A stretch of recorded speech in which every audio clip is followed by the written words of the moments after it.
Good afternoon everybody, Jono here, and in today's video just getting a nice load of Douglas Fir from our mate Alby. And Alby is without a doubt the king of Douglas Fir, as that's what he specializes in. The load I'm getting today is an export load for the mount. It takes Douglas Fir as well as normal pine. Alby's been doing this for a while and also used to do truck driving as well, which was pretty buzzy when he told me. But most of the guys I think in the bush have actually done truck driving and then decided to become more involved in logging operations, and is based in the Taupo area, which at this part is quite a drive away. A lot of crews operate around the area in the Kaingaroa forest, but some of the loader operators live in Rotorua, so each day they'd have to come from Rotorua or Taupo or Whakatane or Rotorua, all these different places, Murupara, and yeah, they have to go each day to the skid early morning, so usually it takes them 2-hour drive one way just to get to the skid site. Your loadout time or start time is 4 in the morning. They'll probably be leaving the house at 2 a.m. just to get squared away, driving over there,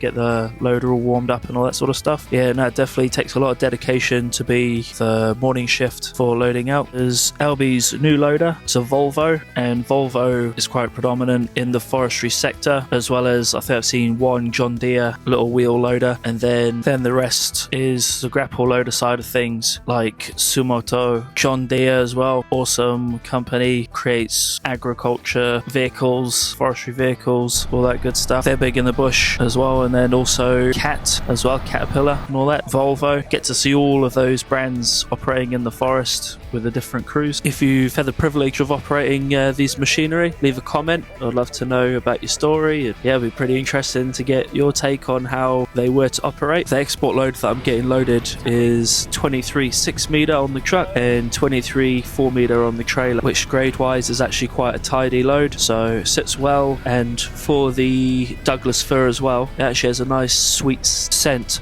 Yeah, it's beautiful, especially in the morning when you smell the scent. It's like, you know, the day's gonna be a good day when you smell the scent of the Douglas Fir. So I'm not trying to be soft here, but that is definitely a nice smell, sweet smell of the Douglas Fir. Pine as well.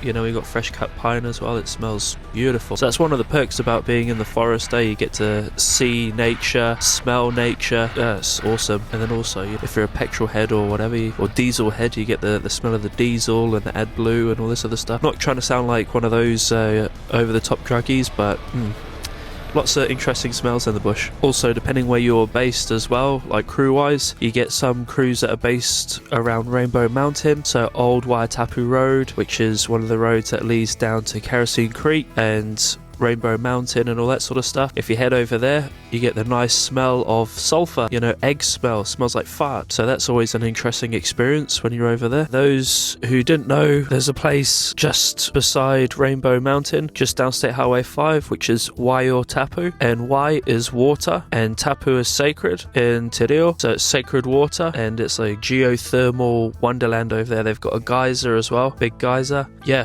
which is awesome. I've been there once, and the actual geothermal wonderland, it's huge, definitely worth a visit, and I'll actually put the link in the description, so if you want to go and buy tickets and see what it's like, at least the online side of things. And then also Kerosene Creek is a free swimming spot, but you got to be careful because there are some opportunists which you get everywhere nowadays. Make sure you lock your stuff, put any valuables out of sight, but definitely a beautiful place. It's got like a little jacuzzi bath thing, natural little spring, and then also a waterfall as well, which is pretty buzzy. And I'll pin the location as well, so you'll be able to see where it is. And then also Waiotapu as well on the map for anyone interested in checking it out. And at the Old Waiotapu Magical World, Geothermal World, if you follow that road around, it's like a big ring road, there's actually a free swimming spot as well. It's called Hot and Colds, and it's a geothermal stream. Nice hot water goes down into a cold stream, so you can actually gauge what you like temp wise and just chill out over there. It's great for families. Also, you know, tourists are there, and it's just a mix of people, locals. No, it's definitely a good spot to go to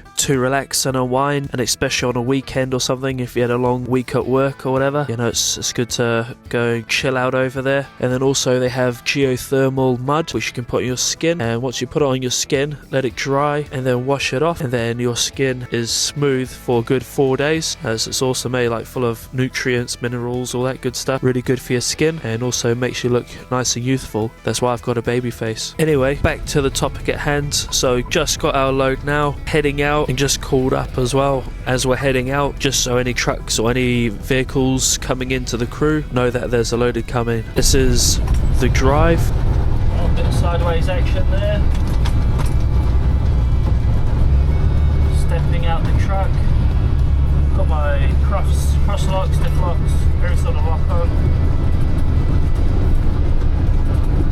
Yeah, I was just saying then in the video that patch of road, real boggy, and when I was loaded, the bloody truck was trying to step out, you know, do a little bit of Tokyo drift, and yeah, so I have the cross locks in, diff locks, every sort of lock, tire pressure, but sometimes it can still catch you out if you don't have enough speed. Like, I'm not saying go 90 k's through there, but having a good momentum will get you out of the mud, whereas if you're slowing down, yeah, we'll try and bog you down. So yeah, I just want to say a big thank you to Alby, always giving the big cream loads, and then also Tainui crew, awesome job, and I hope you like the video. Feel free to leave a comment and I'll get back to you. Have an awesome day.